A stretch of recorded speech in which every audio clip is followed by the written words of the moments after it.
Hello everyone, मैं अभिषेक कुमार और इस लेक्चर में हम बात करने जा रहे हैं जीरोथ लॉ ऑफ थर्मोडायनेमिक्स। और जैसा कि मेरा अंदाजा है कि शायद आप इससे पहले से वाकिफ होंगे, लेकिन मेरा जो फर्ज है वो मैं पूरा कर रहा हूं। जीरोथ लॉ, हमने एक कंपार्टमेंट लिया, एक चेंबर लिया जिसके वॉल्स एडियाबैटिक हैं। जो मैंने शेडेड कर रखा है ना जहां जहां पे, वो एडियाबैटिक वॉल्स हैं। एडियाबैटिक वॉल्स का मतलब क्या समझते हैं आप? एडियाबैटिक चेंबर का मतलब ये हुआ जिसके थ्रू हीट एक्सचेंज ना हो। मतलब देखो, ये चेंबर के वॉल्स कैसे हैं? एडियाबैटिक। मतलब चेंबर से बाहर हीट नहीं जा सकती, बाहर से चेंबर में हीट नहीं आ सकती, है ना? तो ये एडियाबैटिक मतलब no heat exchange with the surrounding या और अदर सिस्टम। दूसरा सेपरेटर, ये देखो आप, ये जो सेपरेटर लगा रखा है मैंने, ये सेपरेटर है डायाथर्मिक। डायाथर्मिक को अगर लिटरली बताऊं मैं, तो डायाथर्मिक का मतलब होता है स्लोली कंडक्टिंग, है ना? मतलब वो कंडक्ट करेगी, तो वो कंडक्ट करेगी तो एनर्जी कहां से कहां ट्रांसफर होगी? जाहिर सी बात है, हाई टेम्परेचर से लो टेम्परेचर की तरफ एनर्जी का फ्लो होगा। अब मैंने इस चेंबर में तीन गैसेस रखे हैं, ए, बी और सी। तीन चेंबर्स देख रहे होंगे। इस चेंबर में तीन कंपार्टमेंट्स बना दी मैंने, हर कंपार्टमेंट में एक अलग अलग गैस है, ए, बी और सी। इस चेंबर को थोड़ी देर के लिए छोड़ दें, सफिशिएंट टाइम दे दें सेटल होने के लिए, तो ए और बी के बीच में तो हीट एक्सचेंज नहीं होगा, है ना? क्योंकि उनके बीच का सेपरेटर कैसा है? एडियाबैटिक है, हीट एक्सचेंज नहीं होता है ऐसे सेपरेटर से। लेकिन ए और सी के बीच का जो सेपरेटर है वो है डायाथर्मिक। मतलब शुरुआत में अगर मान लो ए का टेम्परेचर ज्यादा होगा तो ए से एनर्जी फ्लो होगी सी तक, और ये सिलसिला कब तक चलता रहेगा? जब तक ए और सी थर्मल इक्विलिब्रियम में ना आ जाए। थर्मल इक्विलिब्रियम कहने का मतलब कि जब तक ए और सी की टेम्परेचर सेम ना हो जाए।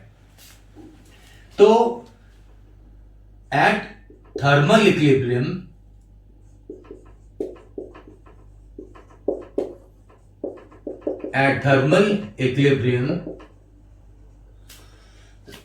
Temperature of A is equal to temperature of सी।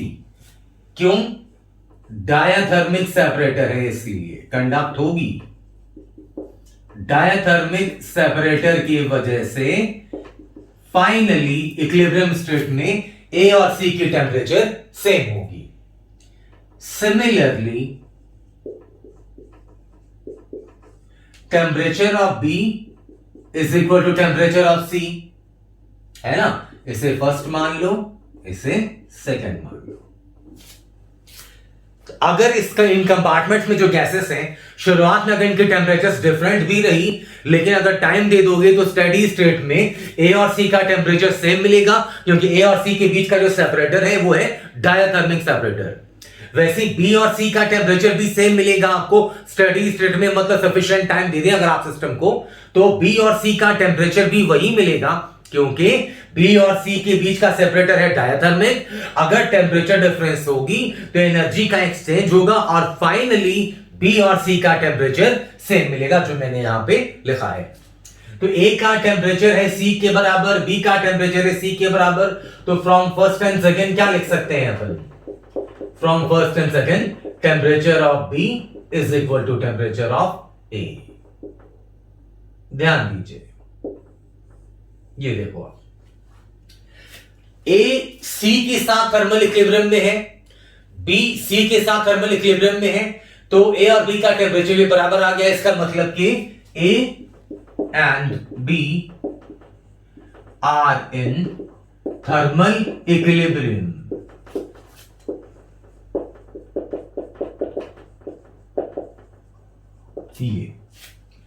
तो जीरोथ लॉ ऑफ थर्मोडायनेमिक्स यही है कि स्टेटमेंट लिख दूं मैं, तो जीरोथ लॉ ऑफ थर्मोडायनेमिक्स का स्टेटमेंट ये रहा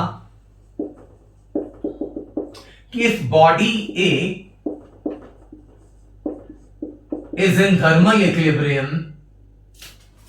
is in thermal equilibrium with body C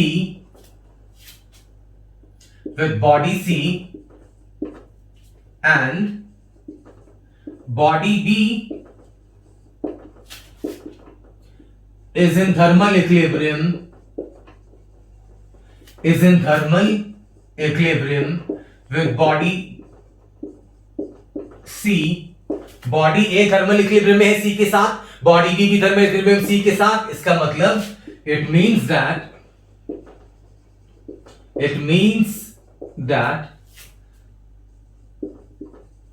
body A and B are also in thermal